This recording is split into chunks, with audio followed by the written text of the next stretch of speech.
ஏக்யூப் TV இன்றைய முழுமையான தலைப்பு செய்திகள். அமெரிக்க தலைவர் டொனால்டுக்கு எதிராக மிகப்பெரிய போராட்டங்கள் வெடித்துள்ளன. பல நகரங்களில் மக்கள் திரண்டு கடும் எதிர்ப்பை வெளிப்படுத்தி வருகின்றனர்.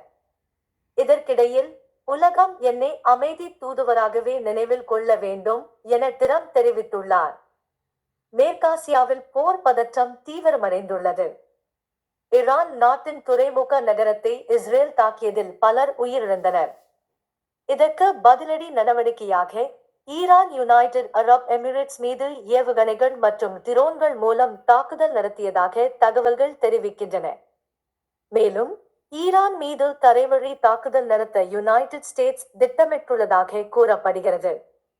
சவுதி அரேபியாவில் உள்ள அமெரிக்க படைத்தளத்திலும் தாக்குதல் நடத்தப்பட்டதில் பல வீரர்கள் காயமடைந்தனர்.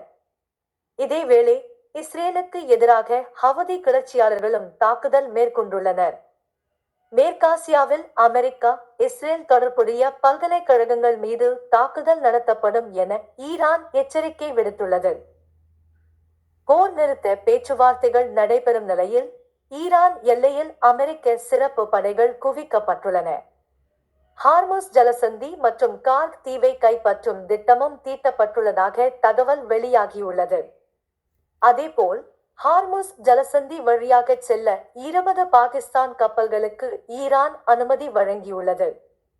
அபுதாபியில் இடைமறித்து அழிக்கப்பட்ட ஏவுகணை பாகங்கள் விழுந்ததில் 5 இந்தியர்கள் காயமடைந்துள்ளனர்.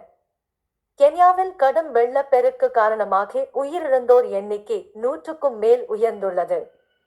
ரஷ்யா நாட்டிலும் வெள்ளத்தால் இலட்சக்கணக்கான மக்கள் பாதிக்கப்பட்டு அவசர நிலை அறிவிக்கப்பட்டுள்ளது.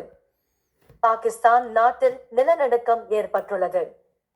ரிக்டர் அளவுகோலில் 4.6 அளவில் பதிவான இந்த அதிர்வு அச்சத்தை ஏற்படுத்தியுள்ளது. மேலும் மத்திய பிரதேசம், ஹரியானா, சிக்கிம் ஆகிய மாநிலங்களிலும் தொடர்ந்து நில அதிர்வுகள் பதிவாகியுள்ளன. அமெரிக்காவில் குழந்தைகள் மீதான பாலியல் குற்றச்செயலில் ஈடுபட்டதாக இந்திய வம்சாவளியைச் சேர்ந்த இளைஞர் உட்பட பலர் கைது செய்யப்பட்டுள்ளனர். விமானத்தில் பயணம் செய்த ஒருவர் நடுவானில் அவசர கதவை திறக்க முயன்ற சம்பவம் பரபரப்பை ஏற்படுத்தியுள்ளது. தன்னை பேய் பிடித்து விட்டதாக கூறியதால் மற்ற பயணிகள் அச்சமடைந்தனர். பெங்களூரு நகரில் நடைபெற்ற IUPEL போட்டியின் போது மைதானத்தில் பல செல்போன்கள் திருடப்பட்ட சம்பவம் அதிர்ச்சியை ஏற்படுத்தியுள்ளது. திருப்தி டெம்பிள் கோவிலில் ஒரே நாளில் கோடிக்கணக்கான காணிக்கை வசூலானது பக்தர்கள் திரளை காட்டுகிறது. இந்தியாவில் மருந்துகளின் விலை குறித்து வெளிநாட்டு சுற்றுலா பயணி வெளியிட்ட காணொளி சமூக வலைதளங்களில் பரவலாக பகிரப்பட்டு வருகிறது. நரேந்திர மோடி கேரளாவில் ஆட்சி அமைப்போம் என்ற நம்பிக்கையை வெளிப்படுத்தியுள்ளார். மேலும் நீர் பாதுகாப்பு அவசியம் குறித்து வலியுறுத்தியுள்ளார். கேரள பாரம்பரிய வேட்டி அணிந்து மேடையில் தோன்றிய அவருக்கு சிறப்பான வரவேற்பு அளிக்கப்பட்டது. மேற்காசிய பதற்றம் தொடர்பாக சவுதி இளவரசருடன் ஆலோசனையும் நடத்தினார். தமிழக அரசியல் சூழல் தீவிரமடைந்துள்ளது. M.K.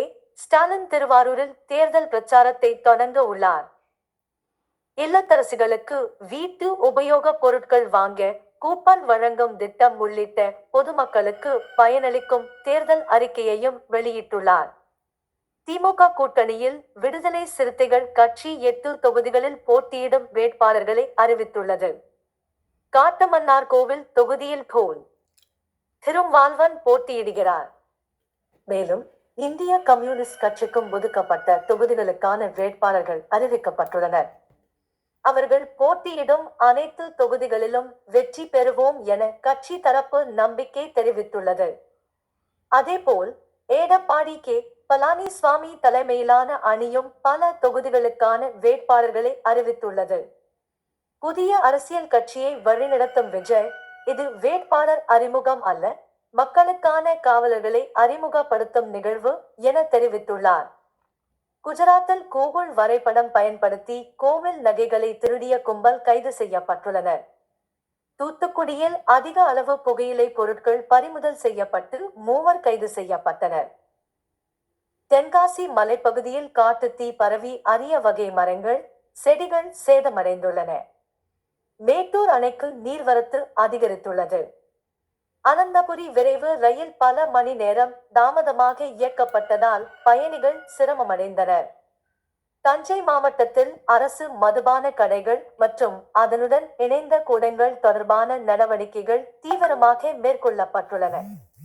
மதுரையில் அரசியல் பிரச்சாரத்தை சுந்தர்சி தொடங்கியுள்ளார். இறுதியாக, தமிழ் திரையுலகைச் சேர்ந்த நகைச்சுவை நடிகர் வடிவேல் மகேஷ் மறைவு செய்தி ரசிகர்களை சோகத்தில் ஆழ்த்தியுள்ளது.